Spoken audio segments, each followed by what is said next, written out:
Okay, wonderful. Well, hello, everyone. My name is Sue Cerna, for those of you who don't know me. I'm so excited that you joined us for this session. My intent is really just to help people who need assistance in improving their LinkedIn profile for whatever reason. That's why I offered this session for free. And so I really hope that you guys who took the time to attend learn what you were hoping to learn and pick up some pointers that are helpful to you. So please, again, do interrupt me if you have questions. It's totally fine to just unmute yourself. There will, of course, be time for questions at the end too, or you can pop your questions in the chat. And so with that, I'm going to go ahead and jump in.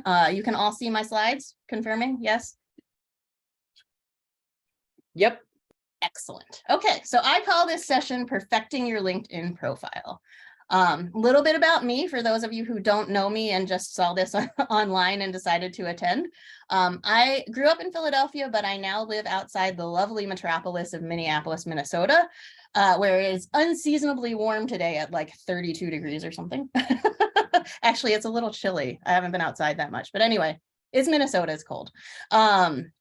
What else? I spent the first 10 years of my career as a newspaper reporter. I was a business reporter, and then I transitioned into working in social media when social media kind of came of age.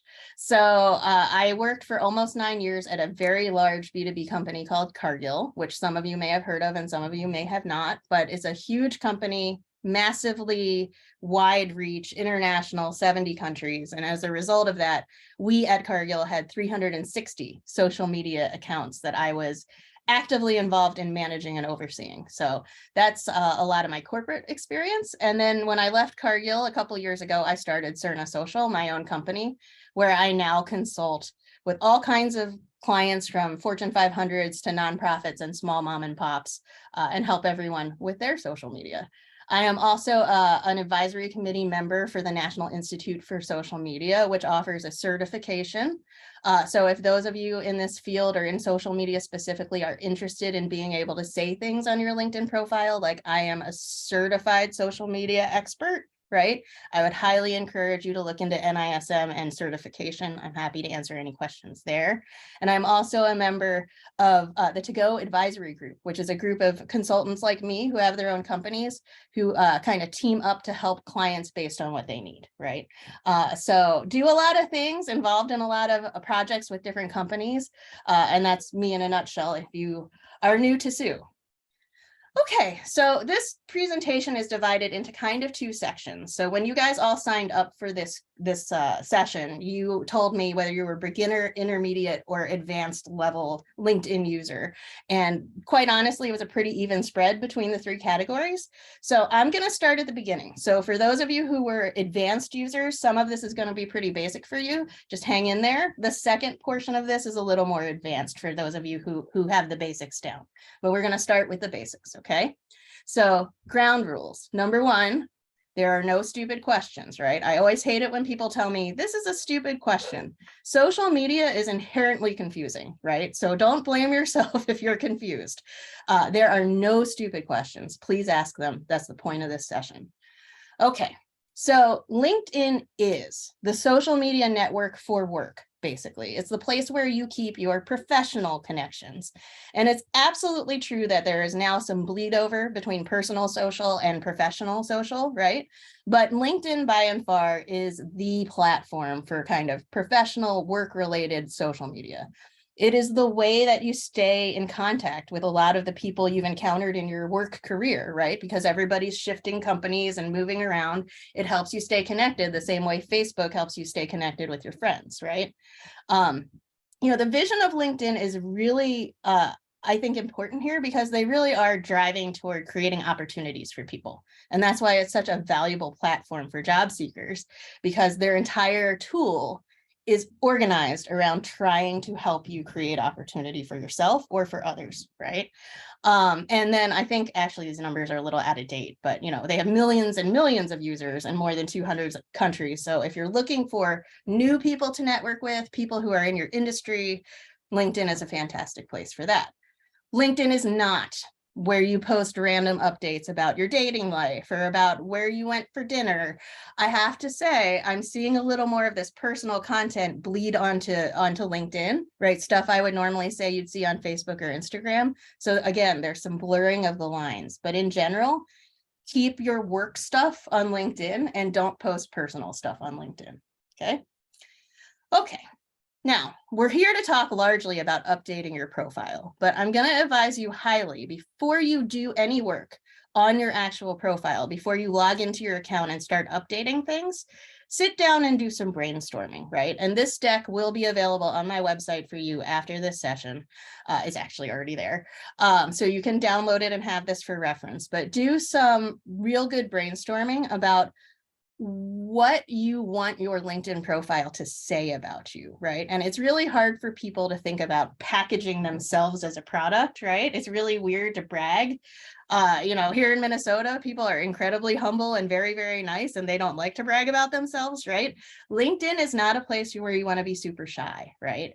But you owning your own profile, you have to decide, what do I want my profile to say about me, right? So it may be, I want to be seen as a social media expert, right? I want to be the person that people call when they're a Fortune 500 company and they need social media help, right? That may be my goal for how I want people to view me, right? It's really important to define that, because the words you choose and the way you choose to present yourself should all reflect that initial goal of how do I want to show up, right? So do some brainstorming. I don't like reading slides to people, right? Think through these questions. I think another important question for a lot of folks on this call is that second question. Am I trying to change the words that people associate with me, right? And so if you are trying to move, say, from journalism to social media, you do have to kind of rejigger your social media profile to be more about what I want to do now, or what my aspirational, what I want to do is, versus what I'm currently doing, right? So you really have to think about, how do I want to be portrayed? Where am I going, right? What's my end state goal? If you are switching industries, you have to re-engineer your profile to be more about the industry that you're targeting, right? So think through these things. And if you are having trouble coming up with the right words or things to say, I often recommend that people go back to their last couple of performance reviews at your current role, because usually your boss has highlighted some good things. They might have used some words that you want to steal, right? Or they may have pointed out like big projects you worked on or things like that. Reminding yourself of all the good work you've done helps you with this exercise, right? So before you even touch your profile, do this exercise, think through things on paper, and try to answer some of these questions, okay? Then when we go into your profile, right, the first thing you have to worry about is the visual presentation of who you are, right? So that starts with your profile picture. Your profile picture is the picture at the top of the page that has your head in a circle, right? It's small. And it's really important to pick a good picture here, because this is your face on LinkedIn, right? You want to seem approachable, you want to seem friendly, and you also want to seem professional. Those are kind of hard things to smush together sometimes in a picture, but you really want to try to find a picture that makes you look like a really approachable, friendly professional, right? You can choose to take your picture outside so you have a nice background, or you can do what I've done here, which is just a straight white headshot kind of thing, right? Totally up to you what you choose here, but make sure that it's a really good photo of you. Make sure it's in focus. Make sure there's nothing disturbing or distracting in the background, right? And make sure that it looks like, I want to say natural, right? Like I have definitely seen some profile pictures where it looks like the person is trying too hard, right? You want to appear like a person. You also want to remember that the shape of the picture is a circle. So the corners of your picture will get cropped off. So you have to make sure that it looks good in the circle and there's no like weird cropping issues, right? You also really want to make sure it looks like you, which is like a thing that some people don't do well, right? So if you've lost a bunch of weight, if you've changed your hair color, if you totally don't look the way you did before, if you wear glasses now, right? It's time to get a new photo. You want the photo to actually look like you. It's one of my pet peeves when people are using a profile photo that looks nothing like them and is from like 15 years ago. Like represent yourself as who you are now, right? Okay. Then, you know, just as a true example, I put this picture in here because I love you guys. Like, that's an awful picture of me, right? You want to make sure that it's this, not that, right? All those things I just talked through. For those of you in the Twin Cities, Angela Devine was my photographer that did all my photography for my company. She's wonderful. You know, you don't want to be using a picture like the one on the right? As a vacation picture, I don't look very professional, and it's just like a really terrible picture, right? So like, do not use pictures like that. I see people doing it, right? So make sure your profile picture, your face on LinkedIn, is the face you want to present and makes you appear professional, right? Then you want to worry about your cover photo. Now, your cover photo is the big banner image that appears behind your profile picture at the top of the page, right? A lot of people who don't use LinkedIn a lot don't even realize that that's an actual image that you can change, right? If your profile still looks like this with this big gray box behind it, that means you've never uploaded a cover photo. That's kind of the standard default for LinkedIn, right? And so you can fill this space. It doesn't have to be a gray box, right? You can fill this space with an image of your choice. It can be something related to your own company, like I've done if you are if you're a sole proprietor like me, right? Or you can choose a picture, right? One thing to note about these pictures is that they are extremely horizontal, like extremely horizontal, and they do not stretch to fit the frame, right? So it's really easy to pick a picture for this space that does not work well because it gets cropped really weird. It's really easy to pick a picture for this space that just looks really funky because it's just not a photo that plays well in a design like that. So here are some examples, right? So you definitely do not want the gray blank box, right? If you have that, find an image, please. It is very possible, like I was saying, to pick a really good picture, but have it not be an appropriate picture for the space, right? So these pictures are both kind of vertical pictures. They don't work well in a horizontal space. And then they also really don't work well in a super narrow horizontal space, right? So these images really not good choices for this application. Here are a couple good examples, right? And so I will say a lot of people find that landscapes work really well because they tend to be super horizontal, right? So if you've taken a beautiful picture on vacation in a beautiful place, you could certainly use that. I've used close-ups of flowers, close-ups of trees, lots of nature type of things work really well. And then I always use this example. This is Kim. She was an executive at Cargill. And I loved her cover picture, right? It says something about her personality, right? She's got all of her shoes in her closet. She's got her hockey skates, and then she's got her teal pumps, right? It's a great picture. And it really says something about who she is. She's a hockey mom. She's a professional, right? Like, I really loved her choice of cover photo. So this is my encouragement to you. Like, you can have some fun in this space. This is part of the way that you get to say, here's who I am on LinkedIn, right? And it can be a little fun or a little quirky or a little about your actual personal interests, right? Don't be afraid to be a real person on LinkedIn, right? I mean, you're not giving people your social security number, right? But if you're into, tennis, maybe your cover picture is tennis, right? It gives you a good talking point. It's a very visual thing when people see your profile. And quite honestly, it just helps bring them in and grab their attention, right? So these are all examples to get you thinking of what you could do. And then also, depending on where you work, a lot of large companies are now starting to provide these types of graphics for their employees that are completely branded, right? On brand, on message, right colors, right size, right? There are some big companies that are actually creating these for their employees to use. So depending on where you work, again, maybe that's something you want to propose, that you need standardized images that employees can use if they wish on their LinkedIn profiles, right? But that's something we're definitely seeing. But if you don't have a cover photo, pick one, please. And if you do have a cover photo, think about if it's the right cover photo, right? There's no problem with updating it. And updating it is actually a fun way to get a little more attention, right? So, okay. So that's kind of the visual hit at the top of your profile. And you really have to remember, right? You got your profile picture and your cover picture. And those are the first two things people see when they go to your profile. So you have to really make that space count, right?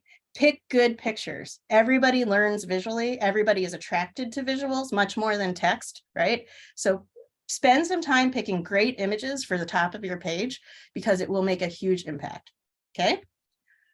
Once you get your pictures in place, check them on mobile, on iPad, on your desktop. Check them in all the places that they show up, right? So this is kind of my main feed of LinkedIn. This is my profile page, basically. It looks great there, right? This is the little box that appears on the left-hand side of your page when you first log on to LinkedIn. It kind of shows your profile up in the left-hand corner. That's this view, right? And I had to make sure it looked okay. I actually was playing with the size of this purple box because I was trying to see, could I get my whole logo to show up and not be blocked by the circle, right? And then over here on mobile, the circle appears on the left, right? So you see how the circle kind of moves depending on where you are in the platform. So you have to ensure that your cover picture and your profile picture look good across all different versions, right? Because you don't know where somebody is going to be looking at your profile. So that's the last step on these images, is to double check that what you've done looks good on all the different platforms and in all the different places that it's going to show up. Okay. Then when you get to the text part of LinkedIn, you want to make sure that you add as much detail as possible. If I had one thing to say about the errors that people make, it's that people literally just fill in a minimal amount of information and leave most of their profile blank, right? The more information you add, the more likely you are to reach the people that you want to reach, because people are going to be searching for certain things. And if they don't see what they're looking for on your profile, they'll move along, right? So the lack of detail can really, really hurt you, right?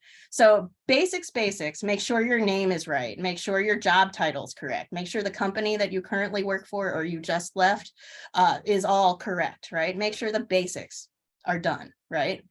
Then under your profile picture, you'll see a link for contact info, right? And that opens up this window here. You can choose to add as much or as little information here as possible, or as you like. There's no right or wrong answer, right? If you're not comfortable publicly sharing your email address, don't share it. That's fine, right? If you're not comfortable sharing your Twitter handle because maybe you view your Twitter as more personal than work, fine, don't share it, right? But share as much as you're willing to share, as much as you're comfortable to share.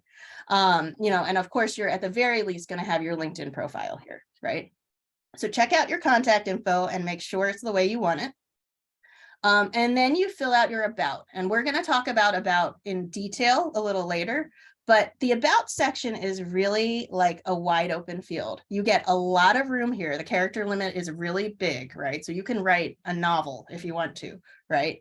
And I highly recommend writing a good chunky paragraph or 2 or 3, right? Really take this time to say, here's who I am, here's what I'm about, here is my philosophy on leadership, right? Like whatever you want to say it in this space, right? And reminder, the about section is the first section after people scroll by your pictures, right? And so it's really, again, prime real estate. If they're not going to go all the way down and read the rest of your profile, tell them what you're about up here, right? So you really want to make sure you write this well, you spend some time on it, you maybe go through a couple of revisions before you actually post it, and it is okay to write it in first person. I actually advocate for people writing these in first person. Like, this is your profile. It is all about you. I don't see any problem with writing in first person, right? It seems kind of weird when people go, Sue is an experienced leader in social media, right? Like, it's weird for me to write that, right? I think it makes more sense in first person, honestly. So we will talk more about this section and what to include there. But, your about should be robust. And I see a lot of people making the mistake of putting like one sentence in here. Experienced leader in the social media industry, period, right? No, expand that out, really tell people, okay? Then you get down to the next section, which is where you detail all of your individual jobs, right? What you've done for each individual company that you've worked for, right? So this is also where people go scant on details and should just blow the thing out with all kinds of details, right? So you can see this is my Cargill entry, right? I did not, write a sentence and walk away, right? You really, really want to say what you did in this role, right? And you want to take the credit for what you did in your role, right? I mean, you want to brag a little, right? It's okay to brag a little, right? You want to talk about your responsibilities. You want to talk about if you were a people manager. You want to talk about if you led any really big initiatives or projects, right? You want to tell people all the good things you did in this role, and you want to tell them all the things that you led and were responsible for, because otherwise, how are they going to know, right? They can't just like fortune tell their way into knowing what you've done in your career. Also, extremely significant to me, at least, is LinkedIn now offers this ability to add multimedia to your job description, right? And so if you've ever done anything that is like on a public blog, or you've written something for the corporate website, or you've appeared in a news interview and there's a video of it out online, right? Anything that has a link, right? Anything that's hosted on the web and has a link, you can add, right? So if you've appeared in a news article because you were interviewed on behalf of your company, right? If you were doing volunteer work and there's great pictures or video of you, you can add all of that content to each job description that you list. And it's two things. It's really great for breaking up all the text, right? Visually, it's just appealing. People automatically, your eye goes to the thing that's color and visual as opposed to all the text, right? And then secondly, it adds a layer to your story, right? If people are really interested in you, maybe they're going to click on one of those links and read the article that you wrote, right? I did have a question about how to add these, right? That came in kind of in advance of the session. The way that you add this is when you are in this job description and you click the little pencil to edit it, right? If you scroll all the way back down to the bottom of that form, there's this option to add multimedia, and all you do is click add link, and then you insert the link to wherever it is that you want to reference, right? So if it's a video, if it's a blog, whatever, you just add the link there, and then it populates this graphic, right?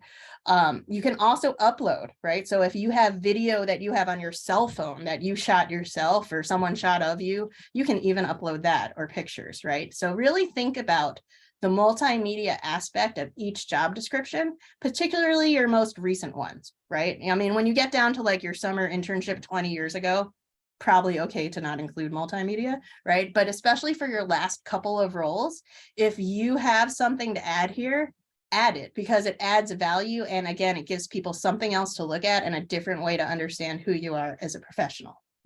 Now, I mentioned Minnesota nice. Do not be Minnesota nice here. Brag, brag, brag, right? Like sing your own accolades from the hilltops, right? Channel your inner sound of music, right? Like whatever you want to say it, right? Take credit for the good work you did. You know, I coach a lot of executives on their profiles. People are unusually shy about saying how good they are at their job, right? Do not do that. Say how good you are at your job, right? Now, don't sound egotistical. There's a difference, but, you know, don't write 4 sentences, right? You know, tell people what you did. And again, people are not fortune tellers. They're not going to know unless you tell them. So you have to tell them, right? Okay. Then there's all those. Yes. Sue, I hate to interrupt, but No, since please there are do. so many job seekers, a couple things that I wanted to just mention. Christine, do you want to introduce yourself? Oh, sure. So I'm Christine McKenna. I worked at LinkedIn for 5.5 years. I recently got laid off. I am right now, like Sue, just helping people with their profiles, running sessions similar to this, but not as good, very specific to job seeking. And so for those that are job seeking, I just wanted to interject a couple of things. When recruiters are looking for you, what is in your work history matters, including the titles that you use. Try to use a title that is already suggested to you by LinkedIn. That means it's a standardized title, and the folks that are looking for titles like that will be searching for that title. So global social media lead may or may not be something that folks will look for. They might look for social media. They might look for a few different ones. Yep. The other is just make sure that you're using keywords, systems, or software that you use in your job descriptions, so that when recruiters are searching on LinkedIn, that your profile will match with jobs that they're searching for. Yep. Excellent points. Thank you. So full disclosure, everyone, Christine was Cargill's LinkedIn rep. That's how we got connected. She's also a Minnesotan. So we really, really love Christine at Cargill. And she was quite honestly the best LinkedIn rep we ever had. So definitely you guys are at a very big advantage because you have two experts on the call. Okay, so once you've filled through your work history, again, you know, when you get down to your summer internship, you don't have to do all this level of detail, right? But for your last role or two or three, definitely spend some time with them, right? Then there's all of those additional sections, right? And these are really at your own discretion, right? You know, so absolutely make sure your educational background is up to date, right? If you have degrees, if you have certificates, if you have certifications, right? All of those should be listed, please, right? Volunteer experience, also really important. So if you serve on a board, if you're on a volunteer committee, even if it's a volunteer committee for something totally not related to work, right? Like you can see, I was a volunteer order taker for a nonprofit here. Store to door offers delivery of groceries for elderly people that can't go grocery shopping, right? You know, that has nothing to do with work, but people still like to see those sorts of things on your resume because it means you're an engaged person, right? You care about your community, you're responsible, you're involved, right? So if you have those types of accolades to put on your LinkedIn profile, they are completely legitimate to put here, right? So if you participate in your church, if you have a position with some nonprofit board because it's just like you love dogs and so you work with a dog rescue, right? Put all that on here because people like to hire people who are involved in their own communities, right? Okay. Then, you know, you want to add skills. So I know this is kind of weird, and some of you have probably gotten notifications that are like, Sue endorsed you for the skill of writing, right? They're not like, you know, this is my opinion, you know, they're not particularly like, oh, super impactful, but they're not going to hurt you to have on your resume, right?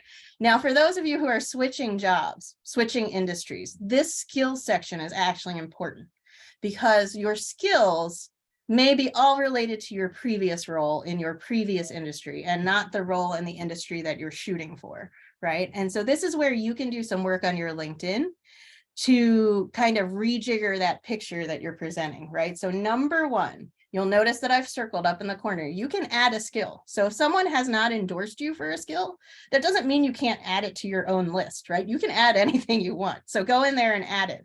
The other thing is you can reorder how these appear, right? And so if you are making a transition from one career to another, from one industry to another, go in and bump down the ones related to your previous industry and put in or add or move up ones that are more related, right? And then quite honestly, if you're begging favors from a couple people that are friendly to you, maybe you get them to endorse you for those skills, right? It's about shifting the narrative of your own kind of story, right? And you can do that with these subtle changes of controlling the order that things appear in, right? The things that are listed in the first three spots, right? So think hard about what those skills, what are the three skills that you really want to be known for, and put those at the top of the list. And I will tell you, when I switched from journalism, I had to do a lot of this, right? Because all of the skills I was endorsed for were like journalism, reporting, writing, you know, and nothing to do with social media. So I made number one social media. Right?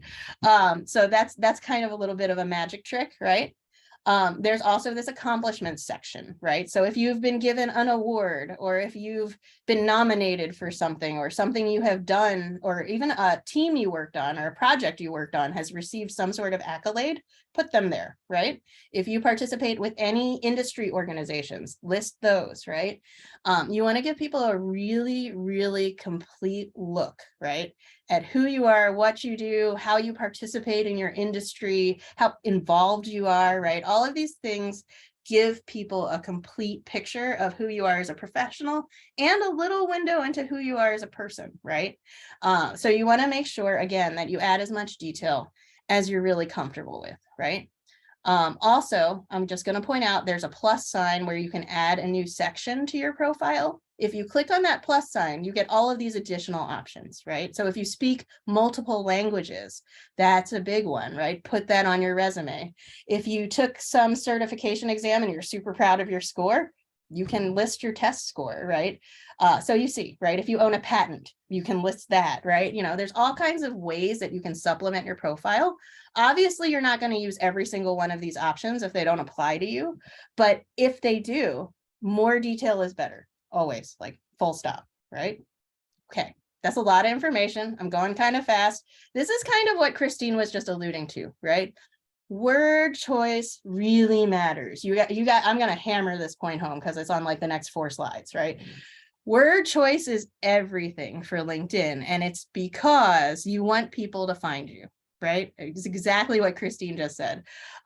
You should, once you're done making changes, go through every line of your profile and examine especially the adjectives and the verbs that you have put into your profile, right? It's really easy to undersell yourself unintentionally, right? So I see things like these examples all the time, right? I led a team of 7. That's a perfectly fine statement, and it's true, I led a team of 7, but I can make myself sound a lot bigger and more impressive just by wording that differently, right? I am an experienced leader who is responsible for a global team of 7 members, right? Like, just sounds way more impressive when I say it that way. I'm literally saying the same thing. I'm just choosing different words, right? So your word choice matters. For those of you who are more senior level, executive levels, your word choice matters. If you want to get a job in the C-suite, you have to present yourself like an executive with that level of experience, right? To just say, I made the strategy. Well, okay, I made a strategy for how I'm going to get from A to B this afternoon. Does that count? Right? So you want to really, really hone in on how you describe what you did and the words you use to either kind of inflate yourself, right, to be bigger in status, or you can unintentionally deflate yourself by just not choosing the right words. So choose the right words, because it helps with search. So you have to remember that at its core, LinkedIn is a giant search engine. It's just like Google. And if you've ever Googled a person, their LinkedIn profile is almost always the first, second, or third hit, right? LinkedIn has a lot of power when it comes to people searching on Google.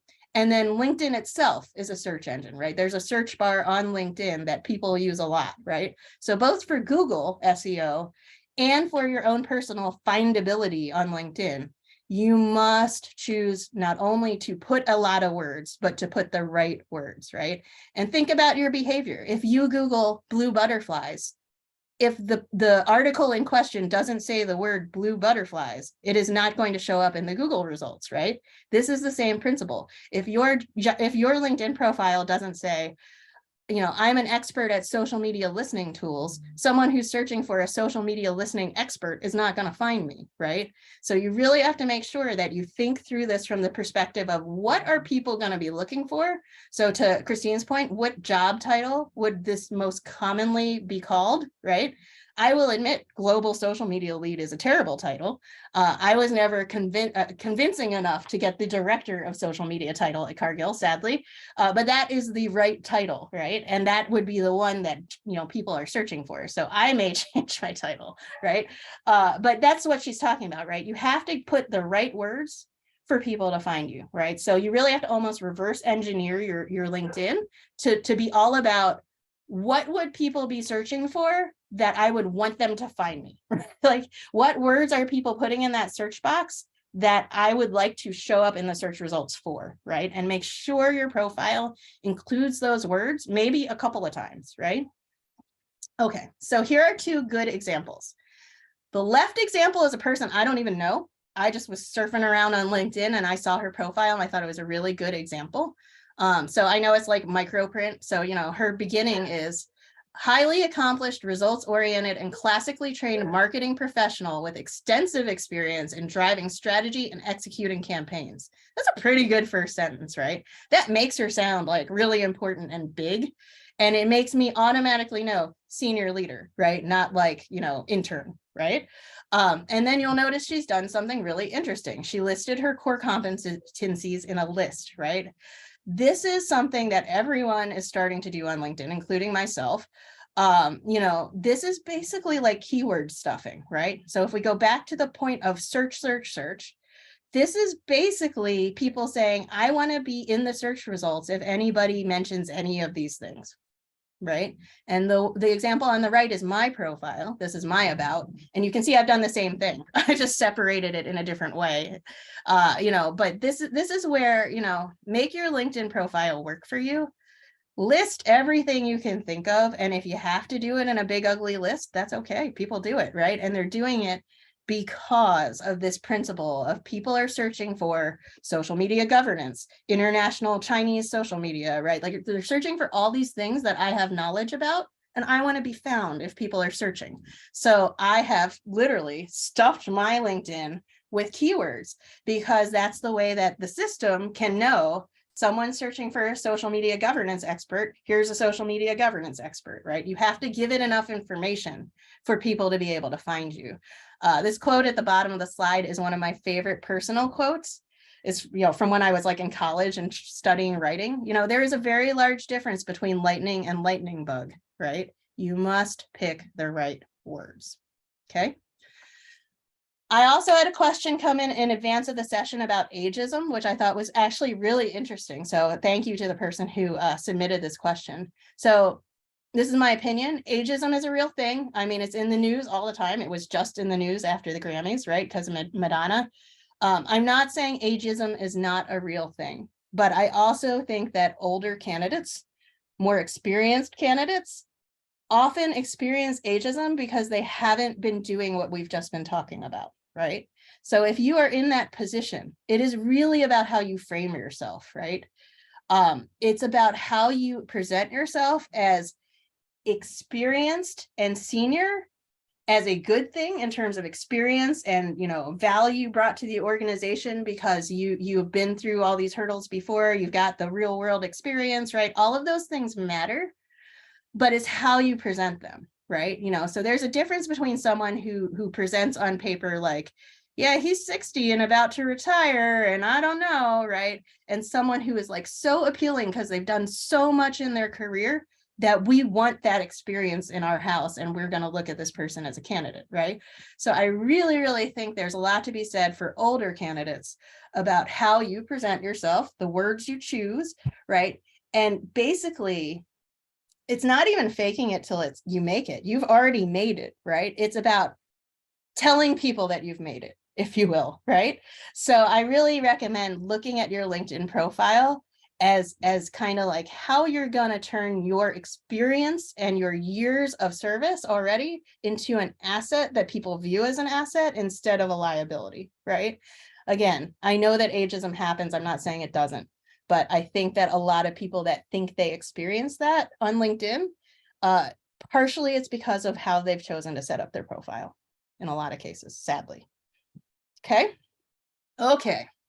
So that's kind of the basics, right? That's the overview of like, if you've got nothing in your profile, here's how you spruce it up. Then I wanted to move on to some more advanced things for those of you who said that you're like intermediate or advanced level, right? So I'm just going to pause. Are there any other questions? No? Okay. So more advanced stuff. First of all, the magic setting. I always get asked about this, so I just built it into the deck, right? So as you may know, when you make changes on your LinkedIn profile, LinkedIn loves to broadcast that to everybody you're connected with, right? Like Sue has a new job title and Sue, has a new skill. Yay, Sue, right? If you don't want that to happen because you are making lots of changes and you don't want everybody blasted every time you hit enter, right? Then you want to use one of these two options. So if you go to your profile on LinkedIn and you click up on your own picture, you get this menu, right? And then you click on settings. Once you get to settings, you'll see this and you want to click on visibility, right? Then you have two options.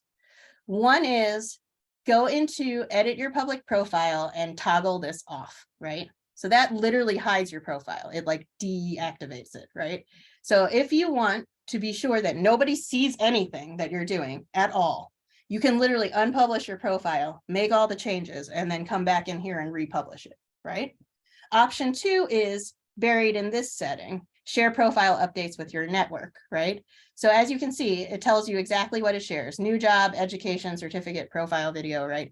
If you're just like, I don't want people blasted when I make those big changes, you can just toggle this on and off, but your profile remains visible, findable, all those things, right?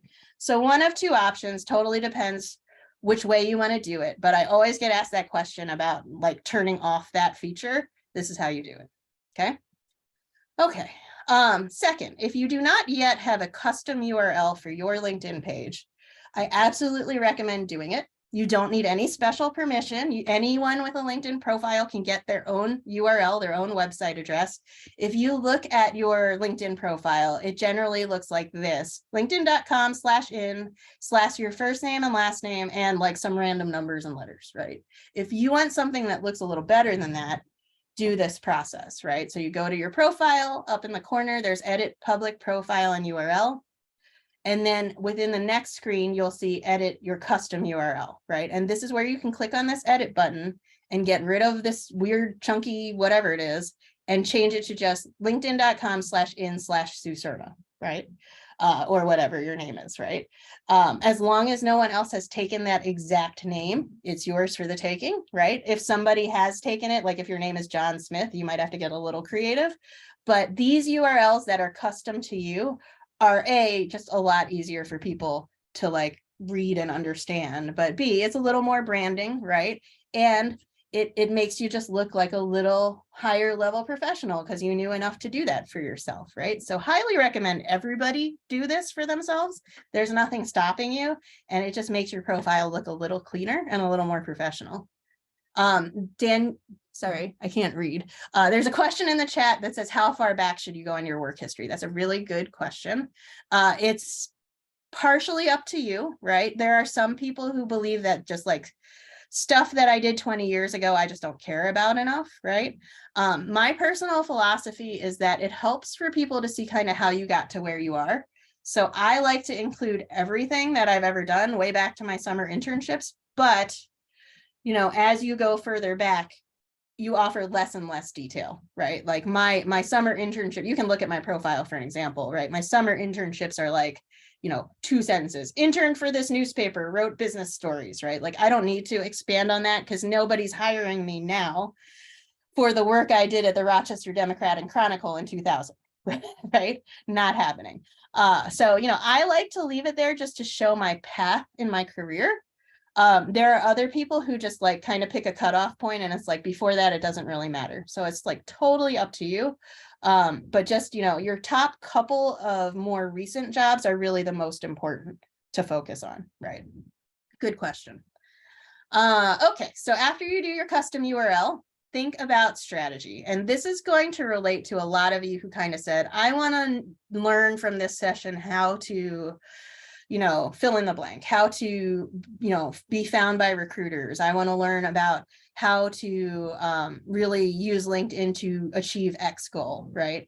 All of those of you that are in this bucket could benefit from doing just a simple strategy exercise, right? And just for the record, this is the same sort of exercise I do with Fortune 500 companies when I'm doing their strategies, right? You really want to ask yourself, what is my goal on social media, right? And your goal could be get a new job. Your goal could be get a new job in a different industry, right? Your goal could be seen as a thought leader in my space. Your goal could be social selling if you're in sales, right? It could be use social media to sell stuff, right? There's lots of different goals for LinkedIn, and you need to know what your goal is, right? You need to know what you're trying to achieve, because otherwise it's just your LinkedIn page, right? You can use LinkedIn in a number of different ways, right, to achieve all kinds of different goals. But if you don't set a goal, you're kind of just like, you know, flailing around in the ocean, right? You don't want to do that. You want to be strategic about it. So what is your actual goal, right? And so I gave you guys a couple examples here, right? If you wanted to say, number 3, change directions and switch industries, right?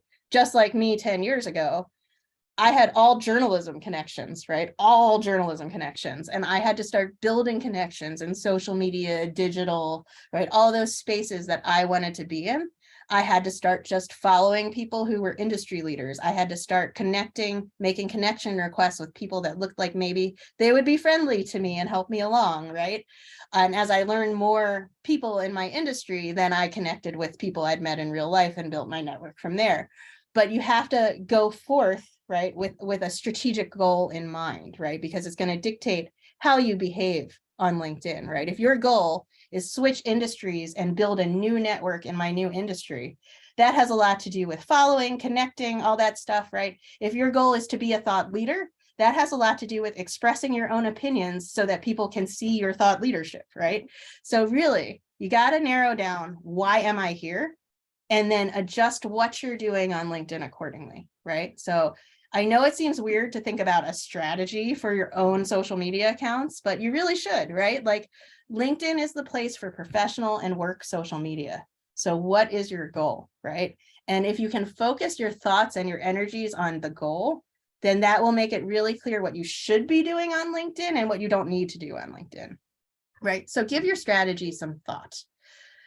I am a big believer in sharing your expertise with articles, right? So this is basically blogging on LinkedIn, right? And you can do it in a number of ways. You can do what's called a hot take, right? So after Mike Pence's debate with the fly, I mean, first of all, I laughed my butt off reading all the tweets.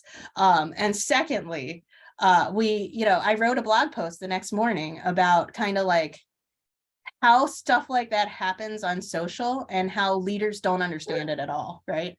And because I was so timely, like I hit the timing perfectly because I literally wrote the post in the morning and posted it, and everybody was still talking about the fly, right? That got me a lot of visibility, a lot of views, people that I didn't know, right? Because I was offering a hot take on a thing that people were already talking about that day, right? So if you are a speedy writer and you can do things on the fly, offering a hot take is a really good way to get some traction because you're jumping into a conversation that already exists about a topic, right? You can also write things that are what we call evergreen, right? So those are things you could kind of post whenever, that don't have a time element to them, right? That you could post on Christmas if you're bored and you don't have anything else to post, right? So you can write general expertise articles, and a lot of good ones are these, what we would call listicle, right? 5 ways to blah, blah, blah, right? Write some stuff. I'm guessing most of you are an expert in your space, right? So share some of your knowledge. And I would just add, sometimes things that are really basic to you are not basic to other people, right? So these don't actually have to be really complicated, right? It could be how to get started in blah, blah, blah, right? They don't have to be long. They don't have to be crazy. They don't have to require a ton of extra work or research or fact checking, though do please check your facts. It's just kind of one of those things where it's like, yeah, share your knowledge. Go out there and share your stuff, right? And the more vocal you are and the more you share, the more people will start to view you as a leader in your space, right? The more attention you'll attract for yourself, especially if people start to share your posts, right? And so that's where it's really, really valuable, if you are comfortable doing it, to go ahead and really like kind of tell the world what you're an expert in and show them, right? So especially if your goal is thought leadership, this is a great way to do it on social media, right? Is to really think about, what can I be an expert in? And then basically going out there and experting. I just made up a word. Once you've started blogging, then you can add your post to this featured widget within your profile. So again, another visual way to show people your work. You can actually feature stuff on your profile in a section called featured. You can either link to something like a post you've written on LinkedIn.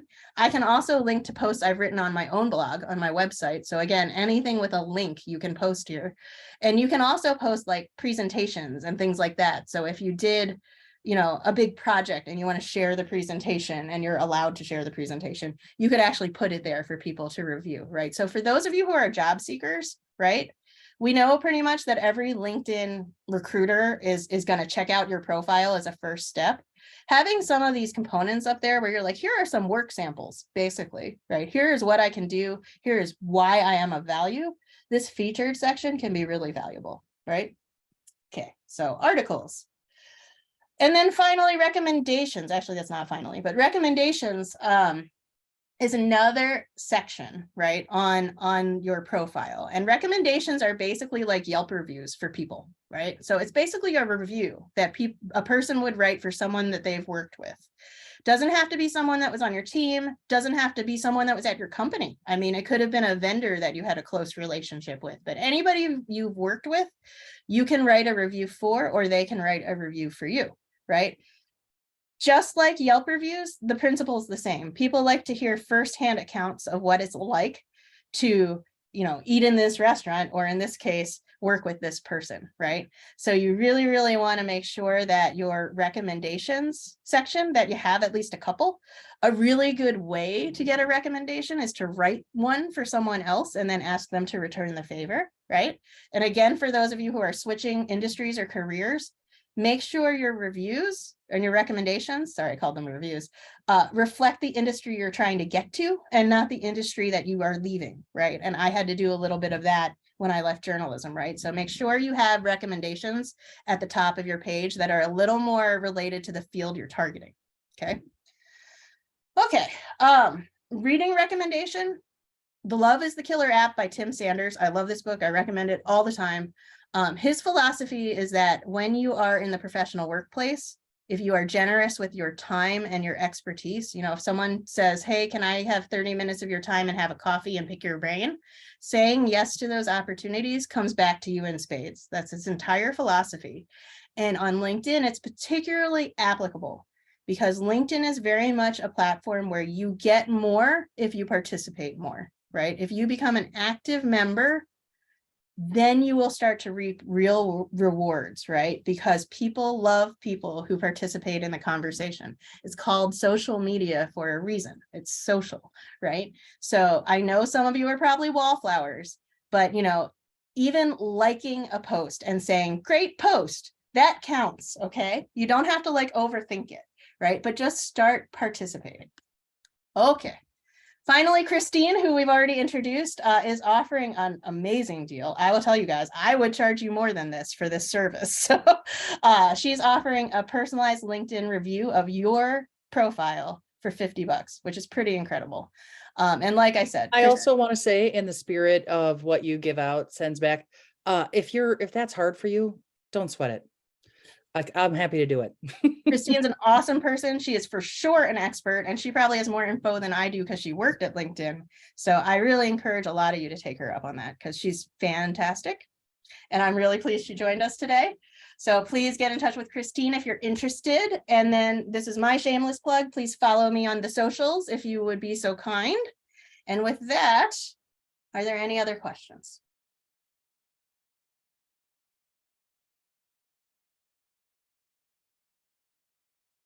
None?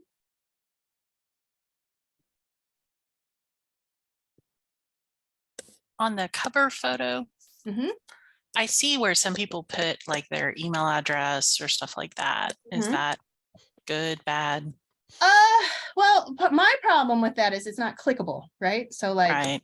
I mean, does it help to have it up there? Christine, do you have a thought about that? I would say think no. it's that helpful. Yeah. Yeah, do not. I would use a canned image before I would put my email in there. Yeah. Yeah, I think general best practice, put your email in the contact section, right, where people can click on it. Right. And leave it out of your image, right? Good question, though. Other questions? It's not a question, but kind of a little bit of a trend I'm seeing is additional creepiness on LinkedIn, especially with so many people being laid off recently and it being so public. Yeah. So be careful out there. And I saw, please don't hit on somebody, please, in your, I don't know a woman who's on LinkedIn that hasn't gotten a creepy message. So, so just be careful. And they can be fairly sophisticated fraudsters. Yes. So yes, LinkedIn is not Tinder. Please don't hit on people. Please. I have been hit on LinkedIn and it's weird. Yeah. I've also been hit on Yelp, which is also weird. Anyway, okay. Any other questions, comments? Going once? Wonderful. Well, I really want to thank everybody for tuning in. Again, this deck and the video will be available on my website, cernasocial.com/webinars, plural with an S.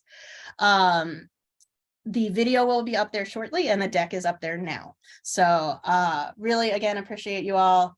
You know, I think Christine and I are both very open to incoming messages. If you need a little extra advice or you have another question that you didn't get to ask, please feel free to reach out to either or both of us.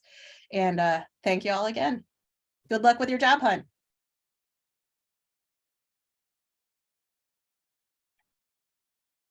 Now, how do I stop recording?